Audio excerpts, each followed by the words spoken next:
Truly great cricket teams don't come around very often. There's really only been a few great cricket teams over the years. There was Don Bradman and his Invincibles.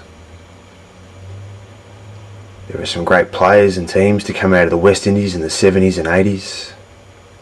There was the Australian cricket team who won 3 World Cups in a row. And then there was us, the Channel 9 cricket team.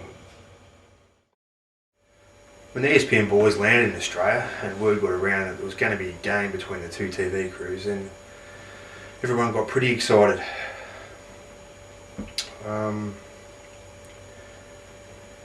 Richie Benaud, Ian Chappell and Mark Taylor were all unavailable for the game, so that presented me with the opportunity to become captain of this side and to lead the boys, and that was an opportunity I was pretty excited about myself. We all knew we had plenty of work to do. There was no disillusions at all. We knew we were going to have to train hard, work hard, and to be fair, training hard and working hard is exactly what the boys did. Whenever I asked them to do something, they did it. They didn't take any shortcuts while at training. And at times they worked themselves to near exhaustion. Well, Matty Corrigan, he was our fielding coach, and he was good enough to organise a few private indoor training sessions where the boys could really focus on their fielding. He worked with a few of the boys, gave some good advice on catching, throwing, etc., and it soon paid off. Well, it was going to be such a big game, you see. There was plenty of talk, plenty of hype, and it wasn't long before the media got involved. And apparently there's a big cricket fixture on Monday, Heels. Channel 9 taking on ESPN. Yes, good luck to our crew. There'll be some wily spinners in amongst that ESPN lot. So our boys have been practicing. Don't get me wrong, the media is great. They did a great job in promoting the game, giving it some publicity. Michael Sports, the team will take on ESPN, and then it's Karenga Park on Monday at 1 PM if you're interested, if you're in the Adelaide area and you need a sleep, get your rug and come down. Will not surprise us if some Sri Lankan and Indian fans do turn up. When blokes like Ian Healy start having pot shots at one of my fast bowlers about his form in the lead up to the big game. One of our bowlers, surname of Carroll, has missed the pitch, the net and the backdrop. Yesterday he's got work to do. Well, the whole thing was just an unwanted distraction, really. Not only for the team, but for Rowie as well. He didn't react well to it at first. Karenga Park. How's your golf going, Hills? You've got some work to do. Rowie took it personally, and so did his family. Hills took us by surprise with some of those comments. We weren't expecting any mention on air. We were going to air on Gem at the time, and well, I got a message from my mother saying what a disgraceful cricketer I was. Rowie came to me after the incident, just for a bit of a chat, and was pretty honest, said his confidence was shot. And I said, look Rowie, mate, the only way we're going to overcome this and this issue with your form is if you get out there on the training track and you work hard. And to Rowie's credit, working hard is exactly what he did. He put his mind back on the job, he worked hard on the training track, and we all knew if he kept doing that, then eventually we'd see the results. Well, it was just Rowie's luck that this just wasn't the only issue that he had to deal with during the lead up to the big game. Adelaide Oval, sick as a dog, flu-like symptoms, spewed up. I told Rowie not to worry about it too much because it was probably just nerves. It was going to be a big game after all.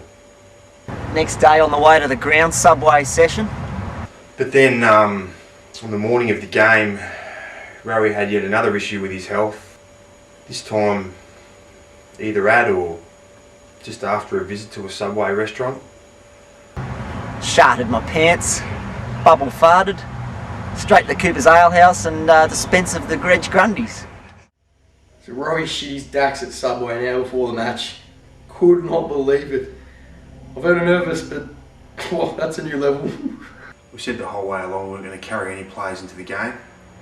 We just simply couldn't afford to have unfit players in the side. So Rowie farted before the game. He was right to go. He didn't shit himself. So Rowie passed his fitness test and the team would go into the match as named. So the wait was over. Boys were all pumped up, ready to just get out there and play some cricket. All the pre-game hype was over. What better place for a big game of cricket than the city of Churches?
During the pre-game warm-up, the crowd started rolling in. It seemed all the pre-game publicity had worked. So we expected a big crowd, and we got one. There wasn't a spare seat in the house. We made the makeup of our team pretty public, but the ESPN boys, they were a bit of an unknown quantity. So we didn't know much about the ESPN boys. They were playing their cards pretty close to their chest. We were pretty surprised when Dinesh Chopra, the ESPN Sports Centre reporter, was their captain. So one thing's for sure, we didn't expect to see Dinesh Chopra, the ESPN cricket reporter, as their captain. I knew Dinesh was one of those wily competitors Hills have been talking about as soon as I shook hands with him at the toss. But the questions I had was, what sort of a cricketing brain did this guy have? How would he lead his team? And what would he do if he won the toss? So Benny told us a couple of weeks beforehand that if we won the toss, we were definitely going to be bowling first. Well, no one really knew what a good score was on that ground, so I definitely felt that chasing was the way to go. So Dinesh won the toss and decided to bat first, and that suited us perfectly. That suited us just fine because we would have bowled anyway. So we kept it pretty tight in the field, didn't give much away all day. The boys performed really well in the field. We kept them to a target that we felt like we could chase. It would have been a much lower target if it wasn't for one particular fielder dropping a couple of sitters. So Rowie dropped a few catches in the field though. One off me. Not happy, Rowie. We bowled pretty well. We contained them. Many wickets, a couple of drop catches, these things happen. So a modest score of 78 was all the ESPN boys could manage after their 24 overs. So we thought we were going to be chasing around 150. So when we saw the scorecard and it was 78, we knew we'd done a good job. Once Dinesh finished placing his field, the innings could get underway. Just let them sort their field out here, Benny. Like the true Indian team, no idea what the hell's going on. 15-minute team meeting, and then chase the field. Before our chase began, Andy Irish politely pointed out that they had one too many fielders. Someone's got to get off. You've got too many fielders. One of you has to get off. So Benny and Andy came out to bat. Sixes was just going everywhere.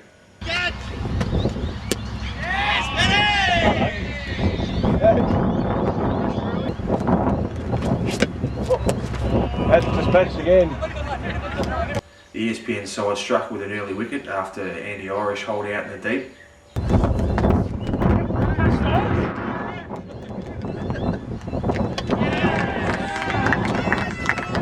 That's the over.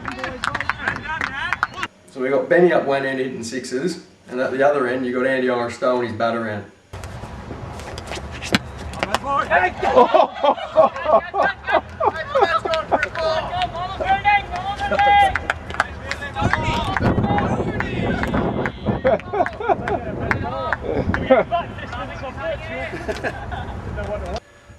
attack, dished up some short deliveries. That's a boundary.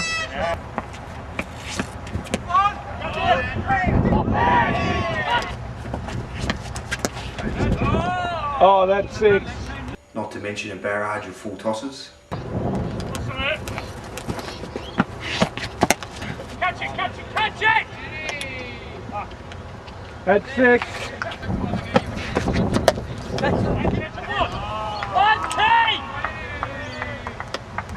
Captain Ben Oldenhoven at the helm, smashed 54 I think it was, and it's plain sailing from then. So Benny made a 50. Brought up a 50, I was pretty happy with that. So after the first partnership, it was 67 off 4 overs.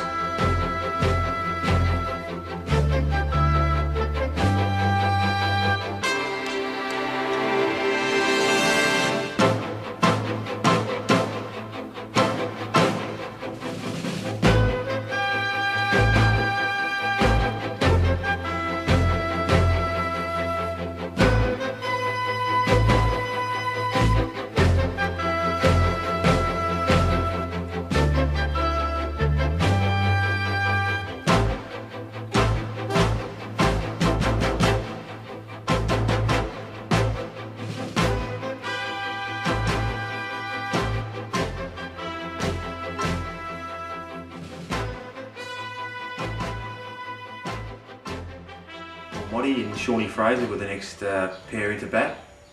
So the next pair in were Moddy and Fraze. Interesting. At one stage, Moddy took sportsmanship to a new level by actually appealing for a catch off his own batting.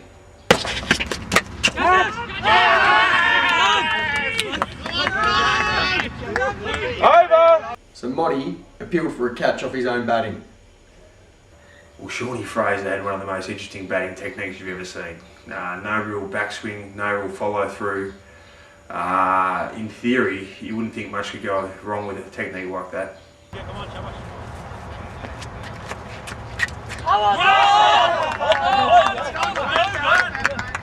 Sean Fraser, some of the most splendid, stylish batting anyone in Adelaide has ever seen.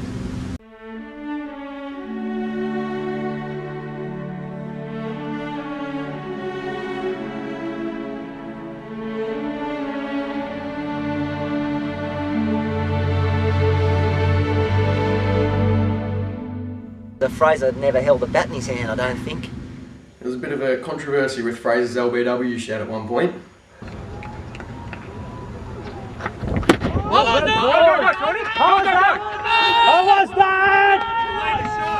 The rule was you couldn't be giving out LBW as long as you offered a shot. And the rule states that you cannot be given an LBW if you've offered a shot. The thing was, you just couldn't tell whether Shawnee Fraser actually played a shot. Clearly, when you look at the replay, it was toe first. There was no bat involved, and Dinesh had a case. Dinesh wasn't too happy about it, and you couldn't blame him. He was frustrated. He could feel this match slipping away. He didn't play a shot, man. And then Moddy got into his groove, and he started hitting sixes all over the shop.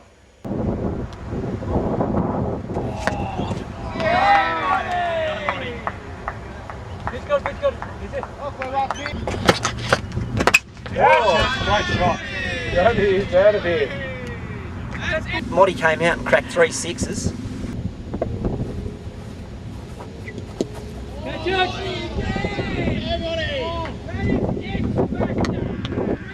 Moddy just started swatting sixes everywhere.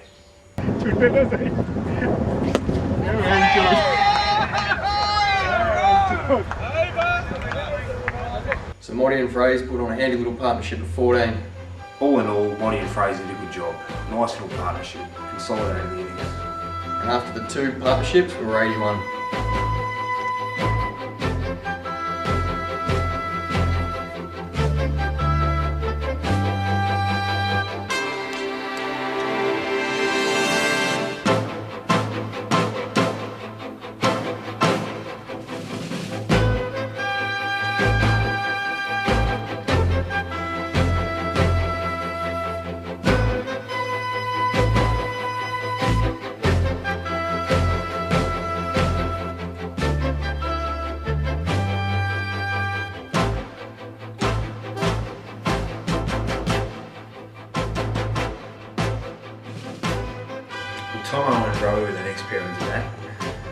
somewhat controversial. So after watching Dave Warner with his switch hit against India at ANZ Stadium, I thought I could pull this off. I could do that. Tomo had watched too much Kevin Peterson and David Warner, and he was adamant that the switch hit was going to be on. And he was determined to trick these little Indian fellas. The switch hit was more than just a gimmick. It was a well-planned operation. So I was trying to convince the boys that I could pull it off, that this would be successful. It took a bit to get the captain to come around. Dirty tactics, mate. I'm not sure about it, mate. As captain of the side, I'm not too sure I can tolerate with this sort of lair You don't tolerate this. You're playing for your don't country now, tolerate mate. You're players playing for playing your their country natural now. game. You got to let players play their natural game. This is my natural game. I was all for the switch hit. I was quite happy for my players to express themselves as long as it came off. So I'm at the non-striker's end. Tomo's adamant that this is going to happen today. The switch hit's on. Just before Tomo took guard, Dinesh was asking him if he was left or right-handed. Tomo wasn't giving anything away. I was just stand up left-handed, and I thought, then I'll switch to the right. And Dinesh wouldn't have a clue what was going on. Dinesh is parking his fielders out this way for the left-hander. No one on the leg side, right? Anyway, he switched hit and off she went, straight to the boundary. So come on, boys.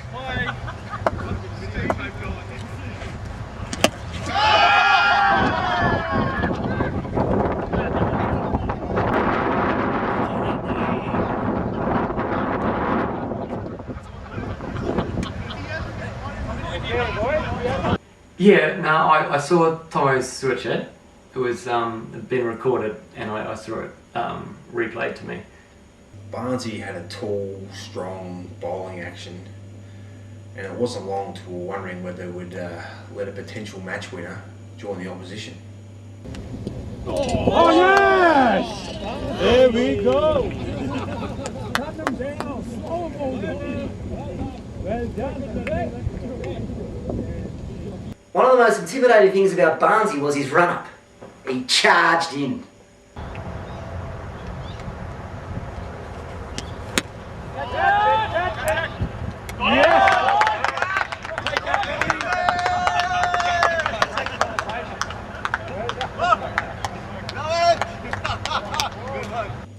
Well, Tomo eventually got on top of Barnesy and put him to the sword.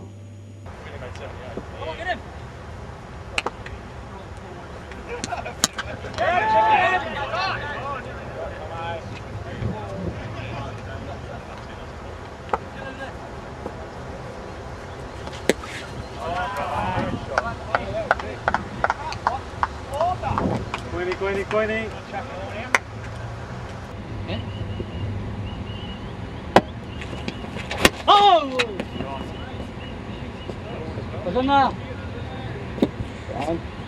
कोई बात नहीं इसके बाद दोबारा over शुरू होंगे out करेंगे इनको.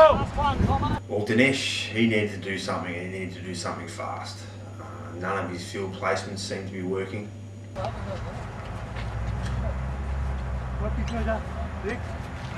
One over left for this partnership.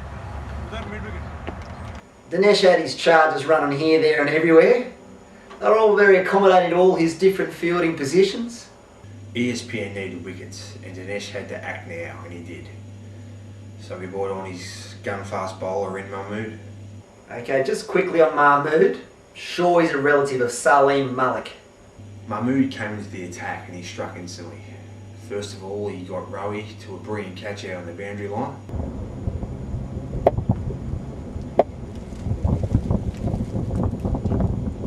Catch it, one day!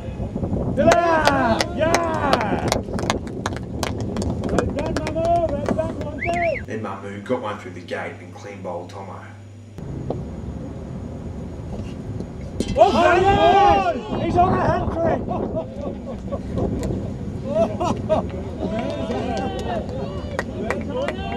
Before you knew it, ESPN were back in the game and Mahmood was on a hat-trick. I mean, there's heaps I can't remember because I don't normally drink, and the night before was quite big, and it was quite rare for me to, be drinking. So it's hard to say what had happened? Because I can't remember what happened. As Rowie was nervously taking guard of the strikers end, we all wondered what ball Mahmood was going to unleash as he strode in on a hat-trick. Would it be a slow ball, a yorker, short delivery? Nope. Double bouncer. There was no way any ESPN guy was going to get a hat-trick against Channel 9. Needless to say, I reckon Rowie played it pretty well. So Mahmood bowls a double bouncer on his hat-trick ball. I wonder what odds he would have got for that. There was something just not right about Mahmood. He bowled a double bouncer when he was on a hat-trick, and he had his wallet at a close check in his back pocket. Mahmood in the jeans. Wallet in the back pocket for some strange reason. I'm sure he was involved in some spot match fixing. I reckon Mahmood was on the take. Mahmood? Yeah, Mahmood changed after we won. Judging by the size of his wallet, it looked like he was carrying a bit of Salim Malik's cash as well. We'd later find out that Mahmood was connected to some Pakistani bookmakers, and soon enough there would be some evidence uncovered showing Mahmood bragging to his mates about how much money he'd made. I remember seeing Rowie with a bat, and I remember that, and I just can't remember if that was him batting or that was he was just beside me and he had a bat or potentially he just had a plank of wood or it could have been anything. But I definitely saw Rowie with a bat. Despite all the controversy and a steady flow of wickets, Tom Iron Rowe did pretty well. Gave us a handy lead, and after 3 batting pairs, our score was on 90.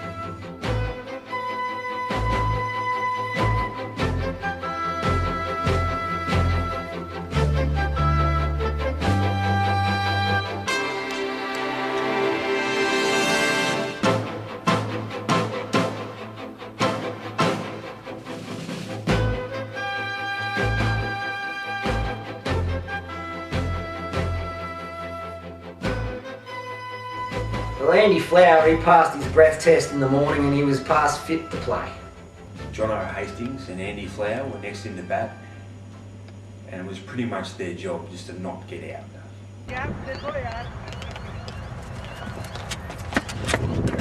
Nice shot!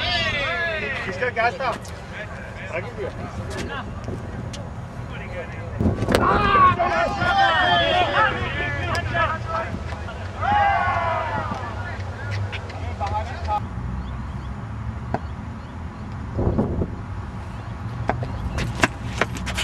Yep. Jingle, vamos!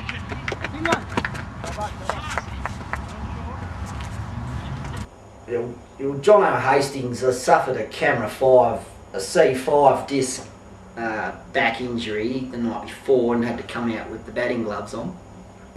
Mid-wicket cameraman, Jono Hastings. Well, he's sporting the gloves, is he? No edge, boys. Jono hurt his back earlier in the day, and he decided to wear gloves while batting, just for a bit more protection. So Dan Burt was given the nickname Nashy, all because he plays a similar role to what Brendan Nash did for the West Indies. He was white. Nashi helped put the ESPN side together, and nobody in their team wanted to win more than him. And when things weren't going well, Nashi started to lose the plot. Catch it! Fuck! Over.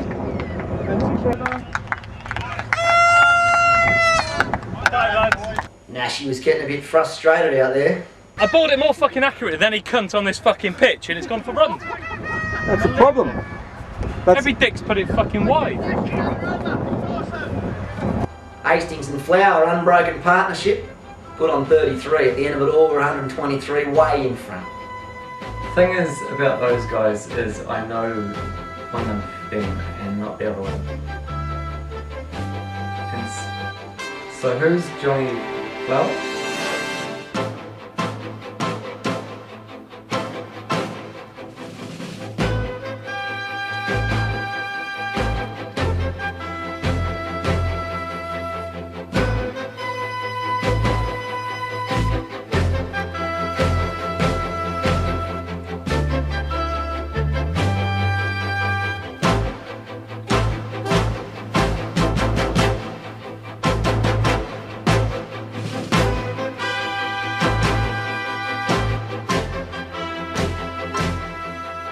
established a match-winning lead over ESPN. It was now time to put the foot on the throat. Well, Tate fair dinkum, the left-hander, David Gower-esque.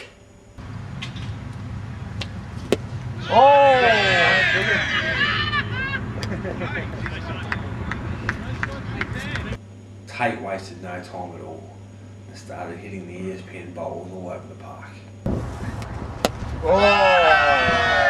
Yeah, see, I was right. Tate was hitting sixes everywhere, and I remember that. And that's because, you know, I don't drink. I don't drink much, and like the night before before the game, I was off my tits, but you know, not drinking.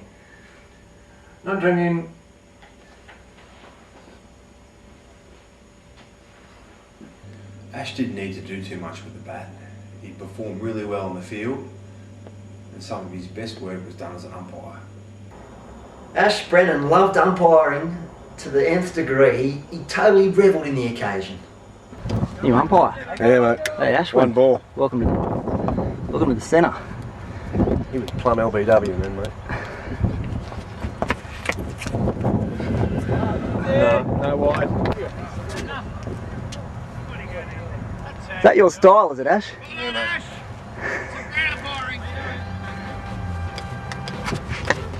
Good ball. Good ball. Good ball. Tate smacked them all around the park and brought up our innings second 50.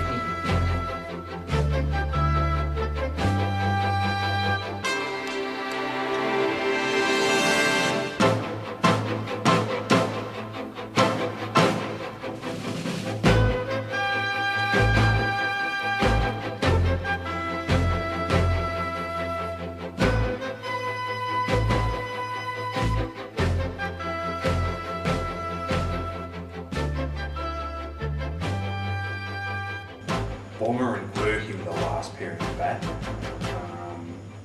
And word has it they didn't get to bed till about 4 AM that night. And that was disappointing. Those boys would have been better off not going to bed at all.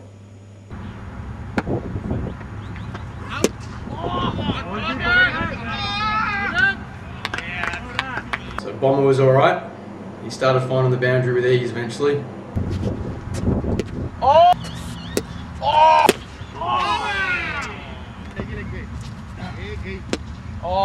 So Quirky had a massive night before the game, which we were none too happy about. The guy could not lay bat on ball.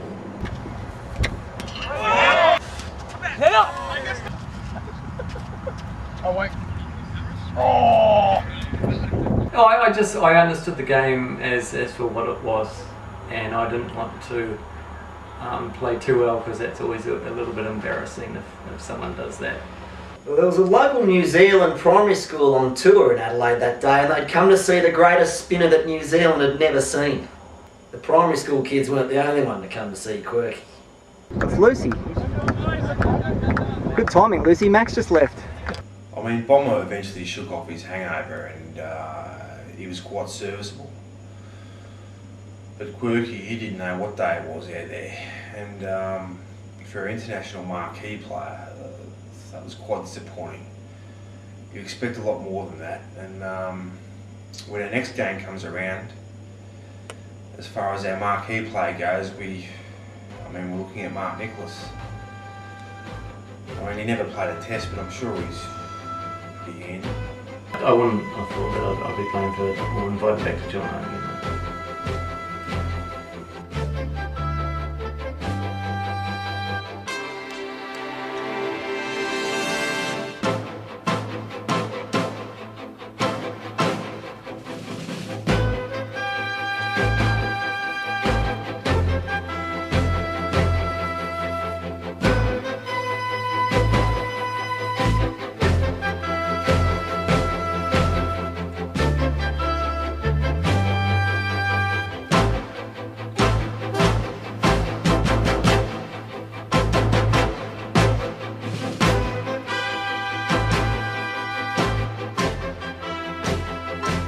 Quirky was just lucky it cost us the game.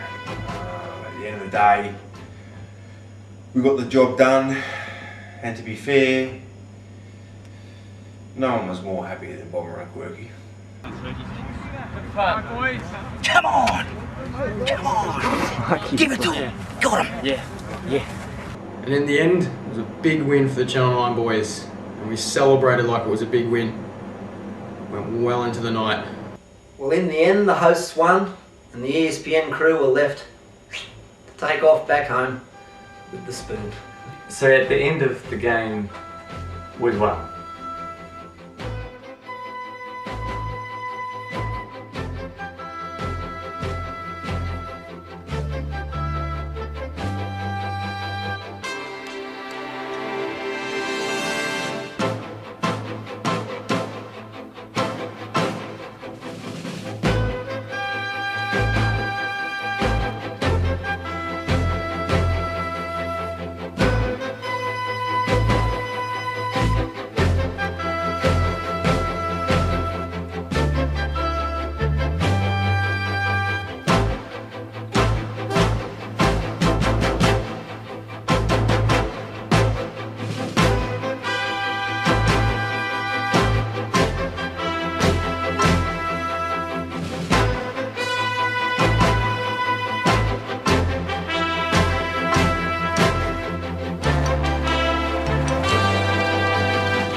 That's over.